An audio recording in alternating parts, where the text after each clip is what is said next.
what's up? I'm Michael Patrick Rogers, comic book creator, indie game creator, and filmmaker. The writer-director of I Went Out into the Forest and I Punched a Tree, and you're listening to Two Geeks Talking.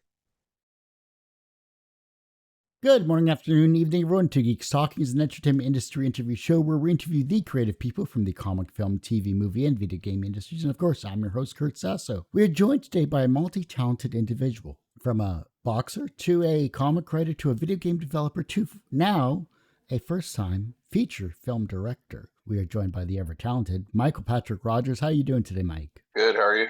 Doing good. Got the interview request here. I was rather pleased. I love the pitch package you put together. That was rather interesting to look into here. For those that don't know anything about yourself as a creative person, tell us who you are and what you're bringing to Two Geeks Talking.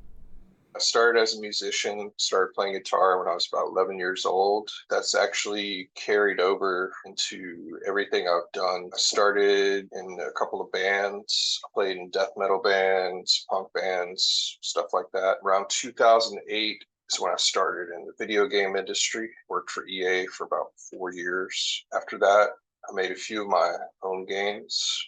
And that's where the music started to carry over into everything else I do, because I was making music for my own games. And in this movie, one of the villains, the main villain, is a guitar riff.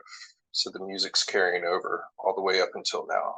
It's what you're passionate about, and if you can bring that into whatever else you love doing, then that just makes your life a whole much more better. I actually took a break from music. Well, 2009 was when I stopped playing in my last black metal band, and it was only supposed to be a brief break from music, and that turned out to be until 2019. So it was 10 years or more before I came back to play drums again.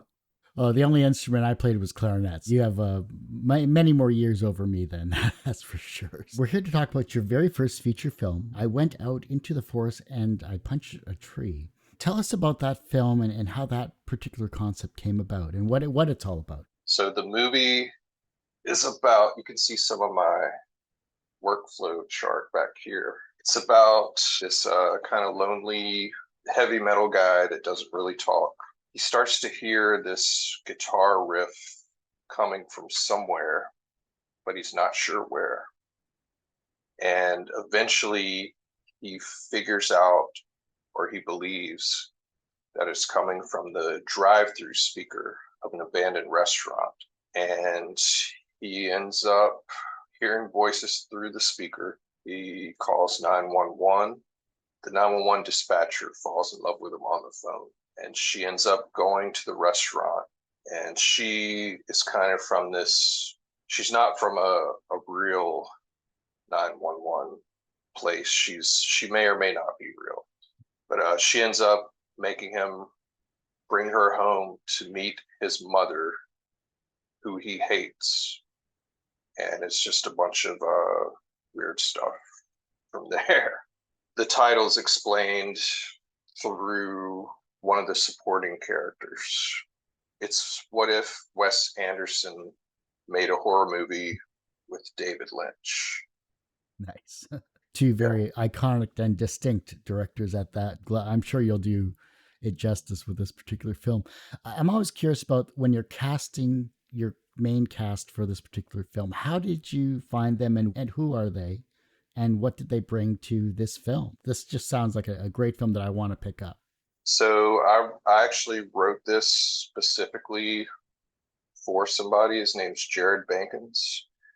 Right now, you can see him on Twisted Metal, Peripheral, on Amazon. You probably saw him in Venom. He does a lot of series. He's a very, I say, enigmatic character actor. And I met him through an old friend of mine who's also going to be in the movie. His name's Chip Carriere. You've seen him in a lot of stuff. The thing I'm excited to see him in coming up is he's in the Fallout series coming up on Amazon. So it started as a short film, and then I finally got the courage to say, well, if I'm going to spend all this time and energy and money trying to make a short film, which I've done enough times by now. It's time to just go ahead and bite the bullet and make a feature film, even if it's the same way that Robert Rodriguez did his first one. You probably heard that story where it was 14 days, $7,000. Well, this is going to be a similar situation, but with a much bigger budget, pretty much. Okay. Still comparable to today's standards, I guess, what you would call a micro budget, or it'll be a SAG ultra low budget. So under $250,000, something like that. 300,000. Okay. Is the limit for ultra low. Nice. No, that's great. I mean, making a feature film, especially your first one, is a very daunting experience for those that aren't in the industry. Yeah. You're learning a lot. I mean, short films help. Don't get me wrong. I was a producer for a number of years, so I understand the making of a short film and what it takes to put that together. And I've worked on a few features. But making your very first feature, what is the misconception about people who don't understand the film industry about being a first-time director? No matter how much you tell yourself, I can do this all by myself, there's no way in hell that you can do it all by yourself. In fact, the older I've gotten, because I know most artists have that mindset early on when they're young, probably going into stuff like, oh, I'll just do it all by myself. The older I've gotten, the more, luckily, the more I've realized it's better to not think that way and realize that, hey, I need to work with people, group of people that I can work with consistently who are much better than I am at everything that needs to be done in this movie or in this project. So it's basically like managing a restaurant, pretty much. Hire Yep. people that are better than you.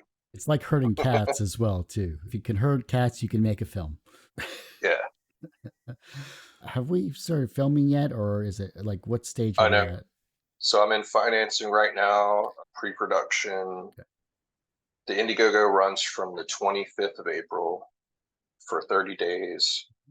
And I'm going to either shoot in August, or I probably will wait to the fall because I hate the color green.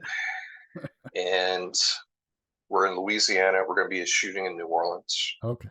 People that aren't familiar with Louisiana, everything's green here, pretty much. And August is extremely hot, and I'm really not wanting my actors and crew sweating balls, having heat stroke, that kind of stuff. Right. But just the color aesthetic is better in the fall or the winter, actually. From the pitch package I got to see, I think you have a great cast of characters. I love the visuals that you're going for with it as well. I think this is going to be one of those cult films that people will not as in this is a cult film, but this is a film that will get a cult following in respects to what you're trying to put together, for sure. I do want to mention one of my other cast members. His name's Charlie Talbot, and he was in the 1995 film Angus. Are you familiar with that movie? It sounds familiar, but 1995 is a long time away. Yeah. He was the main guy in that movie. He took a break from acting for a while and then came back. And one of the recent films he's in was Francis Ford Coppola's latest film, Megalopolis. Nice. But I'm really excited to have him. You've listed, I think, 2 or 3 of the characters. Who is the other 3? Vega is the main character of the film, and he lives kind of in a trailer park property with his mom. And you never see the mom in full. You never see her face, but you might see her face. It's up in the air right now. His neighbor, his name's Bosco, and he has a daughter that lives with him. Her name's Dina. She is the one who narrates the entire film. She has a crush on her neighbor, Vega. The whole movie takes place over the course of one night. And she is kind of just stuck in this like gaze at Vegas trailer the whole film. And Bosco, they've lived next to Vega for a while. Bosco is one of these guys that he just sits outside and likes to drink beer with his neighbors, have all his neighbors come over and get loud and stuff, but he's never been able to get Vega to come over.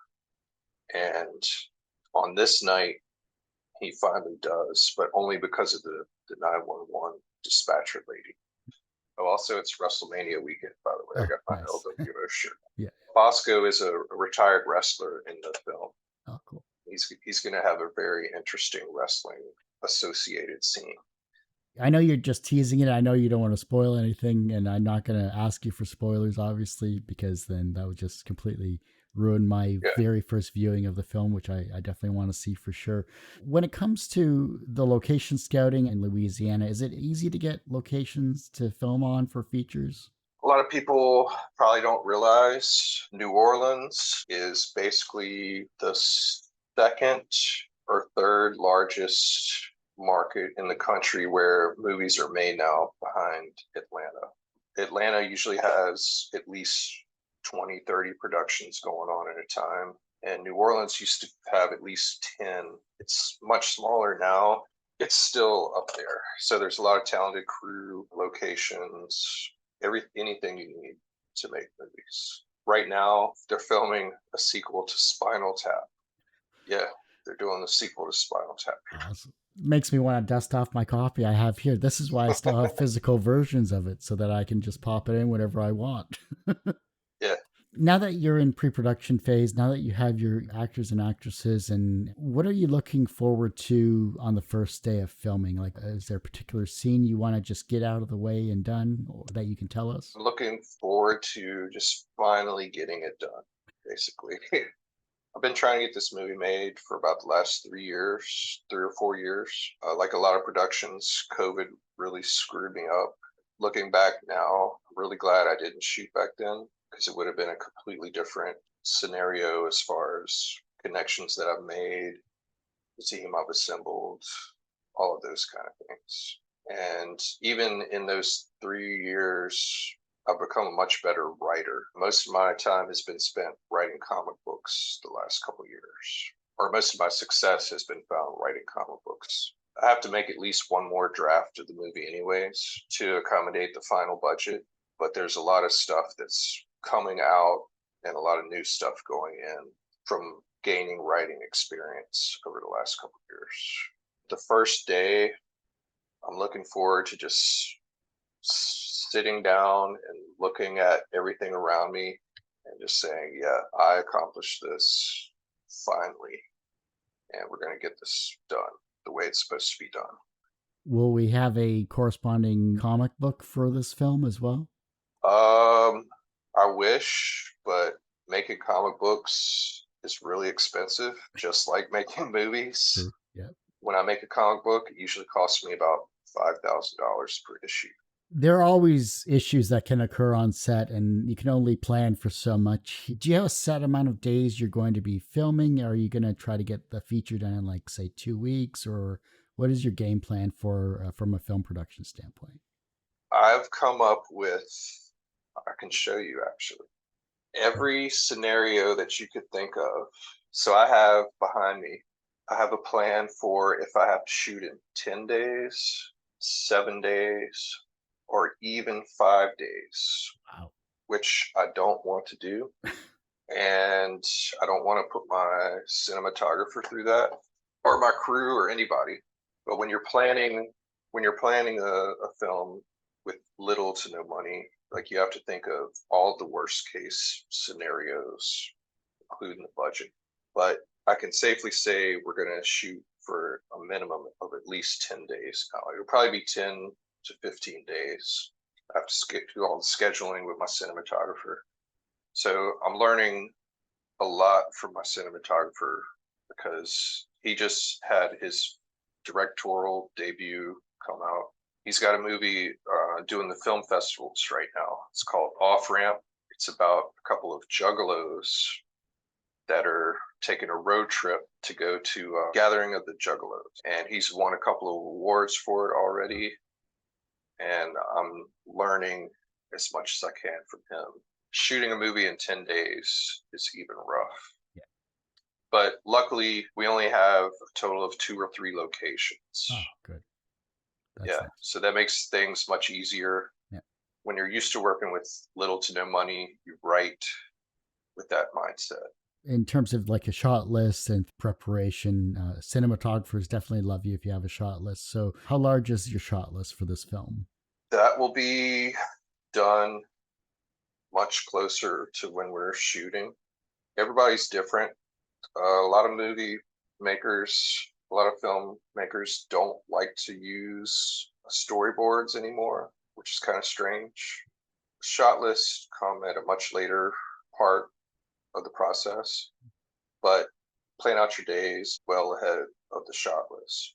So what I'm trying to do is I'm shooting this partially in a planimetric style. So the Wes Anderson movies are all shot planimetric, where everything is 90 degrees flat. The interior of the main character's trailer won't actually be inside of a trailer. It's going to be a two-dimensional set, just like a Wes Anderson movie, where the camera can roll on a track, on a dolly, side scrolling, kind of as if it's a video game. Nice. Okay. Have you seen Life Aquatic? Yeah. Yeah, you remember at the beginning or towards the beginning when they show his boat and they're introducing everybody in the Yeah. boat and the rooms and stuff? The inside of his trailer is going to be like that, except a much more ghetto, Yeah. gritty horror film version of that. That's what we're doing for that. Awesome. And I plan to use storyboards for that specifically to get everything in the shots framed up exactly like I want them. No, that's great. I mean, you have to have some type of plan and organization to put together, whether it's a shorter or feature. So I'm glad that you have Yeah. that in the background, and I'm glad that you're actively planning towards that because it'll just make your life and everyone else's lives a heck of a lot easier, and they'll work with you on your next feature film as well. So that works out. Yeah, planning. So the pre-production is more important in a way than the actual days that you're on the set. If you're not prepared, you're basically wasting money or preparing to burn money. And like I said, I come from the video game industry. When I worked for EA, I would run small teams of testers, and it was all about communication, planning, all that kind of stuff. A lot of my leadership experience comes from. You're well on your way to making this a success, and that's even better. So I have high hopes and faith with what you're putting together. So I can't wait to see the finalized version of that for sure. Everyone has one person that inspired them on their path to where they are today. Who was that for you? It's a weird mix, actually, as far as the way I make art. When I was coming out of high school, I had a 4-track Tascam 144 is what it was called. It had the cassette tapes and everything. And I started making ambient noise music.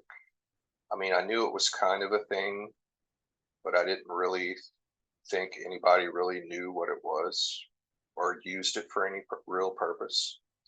And then that's when I first discovered the movie Eraserhead by David Lynch. And the whole soundtrack is just a noise landscape. I instantly identified with him. Well, the movie's weird, anyways, but the audio is what really drove me towards getting to know David Lynch more. So, David Lynch is a big part of that.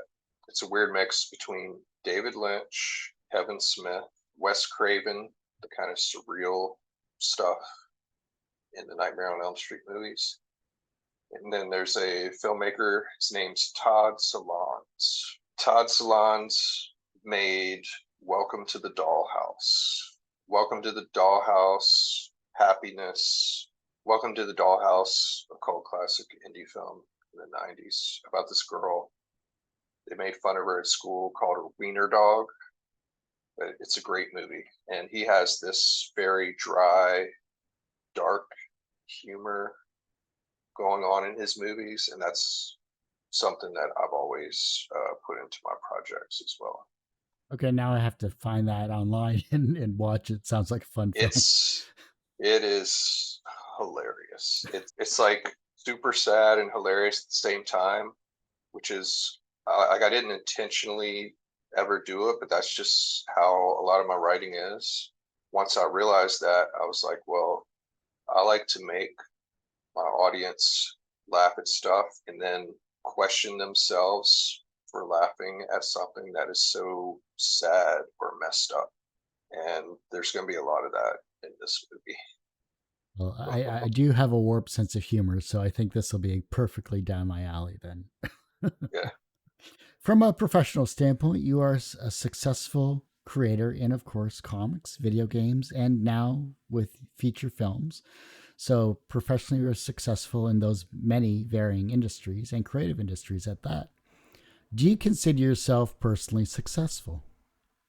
Creatively, yes. And most, or like most indie artists, financially, a failure professionally. But I don't know, you gotta think of it as, would I rather be happy with the art that I'm making and not make any money doing it, or would I rather be making a lot of money to direct episodes of NCIS or something that I didn't care about?